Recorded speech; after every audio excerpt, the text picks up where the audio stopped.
Nigerian livestock farming and processing market is projected to reach $120 billion in a few years.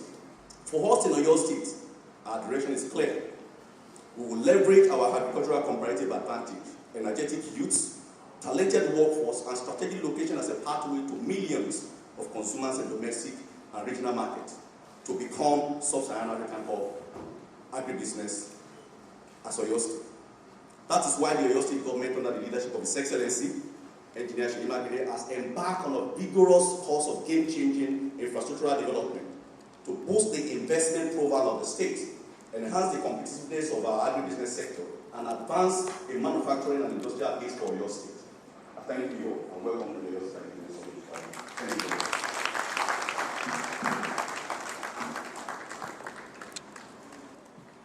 Thank you and good morning. Your Excellency the Governor, Seyi Makinde of Oyo State, honoured guests and other visitors here at these 2 days of the Agribusiness Summit. All protocols observed. I might begin by just explaining what a High Commissioner is. We're basically an ambassador in a Commonwealth country. The Commonwealth is 55 countries, including Nigeria. So while we say we're High Commissioners, we're actually ambassadors as well. Your Excellency, the people from Fashola asked me to come and say thank you. 800 million naira cash. The governor here has invested in phase 1 and phase 2, and I'm saying gives cash money to rehabilitate those. It will be so good for families, it will be so good for the country, and your legacy, you will never die, like people say. It's very, very important.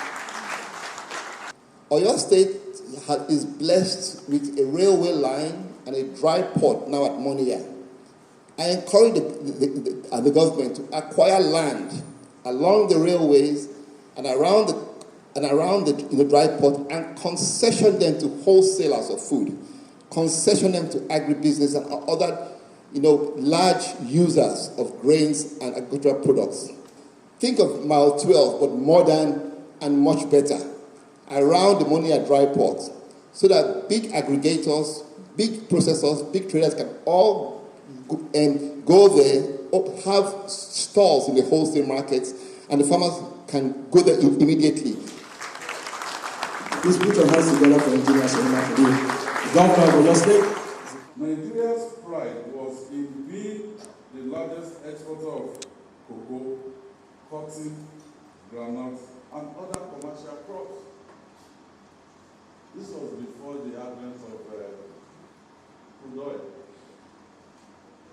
Yet, for agriculture to lift people out of poverty into prosperity, we needed to stop thinking of agriculture only as a tool for rural development and start thinking about it as a business. And I make bold to say, we chose a gentleman, an individual that I can say in agribusiness on this continent, if he's not number 1, he will be among the first 10, and that is Dr. Oyo.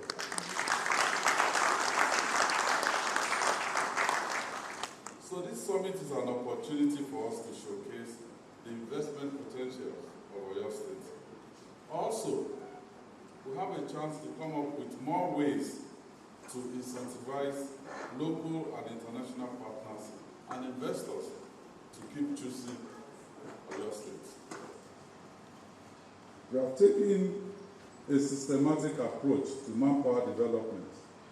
We have agribusiness industrial hubs which private partners run. Once you meet the criteria, you get your allocation and start your business. It's that simple. And if you have any issue or challenges that you are faced with, we are there with you all the way. So here are 10 investment opportunities available in Oyo State for an animal production. Number 2, seed development. Number 3, poultry / livestock feeds. Number 4, development of agribusiness industrial hubs. Just ask for the land, bring your tractors and start clearing. Number 5, mechanization. Number 6, crop aggregation and warehousing. Number 7, agro-logistics.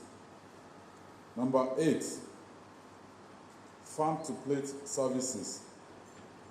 Number 9, ICT-related agriculture.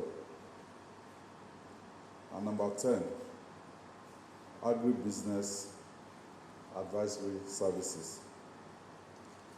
The Oyo State government is deeply committed to creating an enabling environment for our investors to thrive.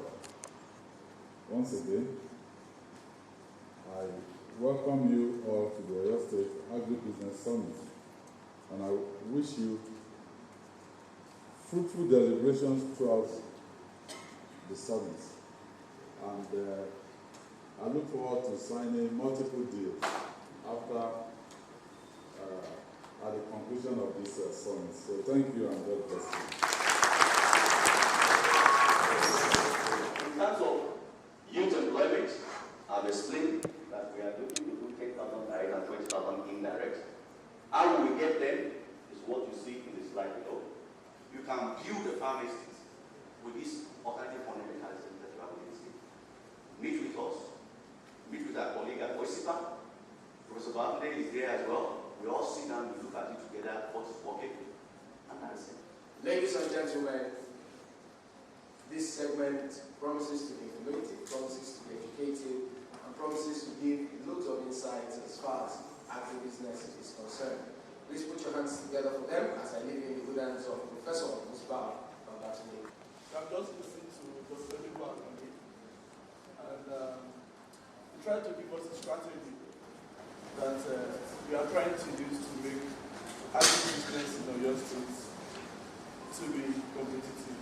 Agriculture, the way Oyo State is doing, is really the right way to show that education, technical education in agriculture can be sexy, as it was said today in the morning. So, yeah, we want to keep working together with the state in all possible sectors and to enhance our cooperation and collaboration, and it's been always a pleasure to do so.